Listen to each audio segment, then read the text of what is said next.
Good morning. Today I want to talk to you about how, as men, we copy what we think God has done or seen. Um, I'm going to deal with something very specific: cancer. Cancer is a cell in the body that fails to support the body, that does not do what it's intended to do, but rather it tries to recreate itself and then becomes a tumor and then infects parts of the body that do work, and that somehow it tries to make them copy it. So I don't know if it secretes or what actually happens, but that's what we really need to find out as people. In order to correct this, we need to find out if it's a secretion. How can we isolate it within the body and stop it from reproducing itself? In the past, we've cut it out, and sometimes it works, sometimes it doesn't, because the secretion just enters the system and affects more. See, I look at us in this world as God's answer. God separated everyone infected and gave them a choice.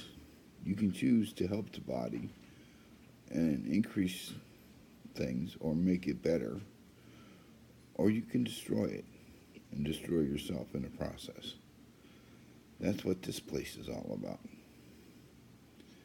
So, like God did, we need to find a way to isolate and prevent those cells from being able to reproduce.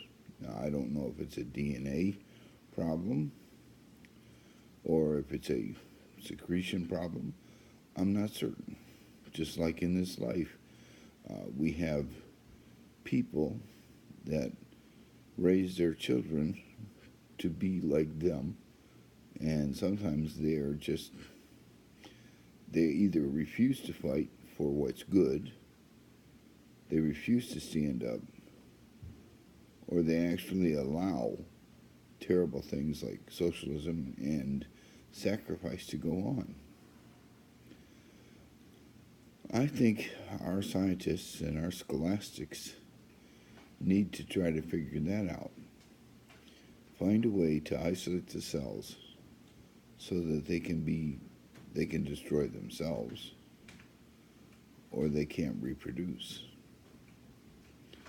And if we can find that solution and be able to inject the cells when we find them, or we see that they exist, then perhaps we can isolate this and end this. That would be my interpretation of what is happening, what God made real. And we need to follow up on that.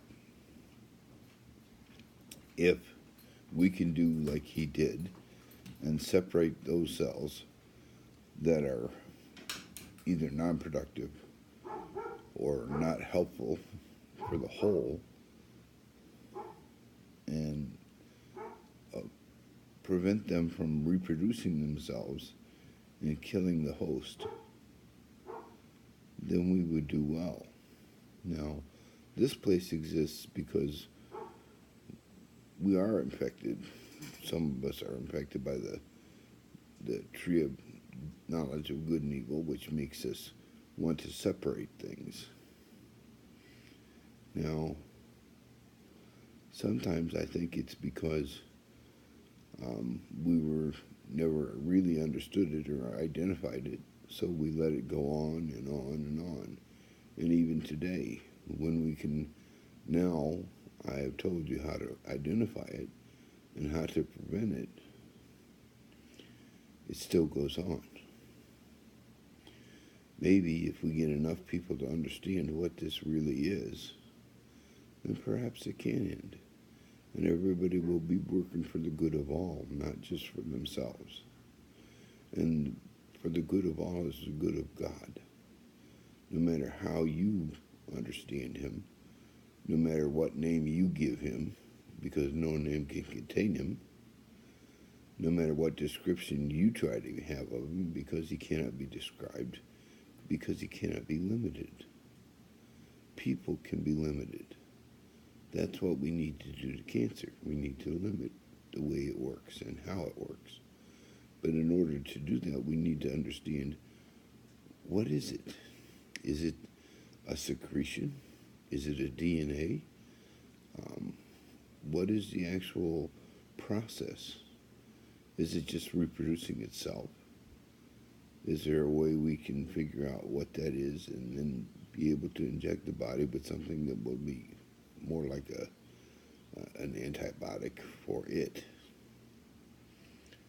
I think we would be much more successful if we could understand how this works. Just like in this life, God gave us this place, and he said, here, it's yours. I give you feelings so you can have dominion over it. You can make it as good or as bad as you want it to be. But it's only going to kill a portion of you unless you decide to kill or isolate the rest of you. So, therefore, in this place, we have people whose souls are so affected they can't be saved. They won't be saved. We have people that have really not faced it and are in turn trying to face it. We have people that are accepting of the gift that God gave through Jesus, that we can actually forgive and change the problem that we have. And maybe our problem is a mental problem. I'm not sure. I don't know if it's a mental problem or an emotional problem or a physical problem. It could be all of the above. But we need our scientists to figure out, just as God did, that we can isolate this.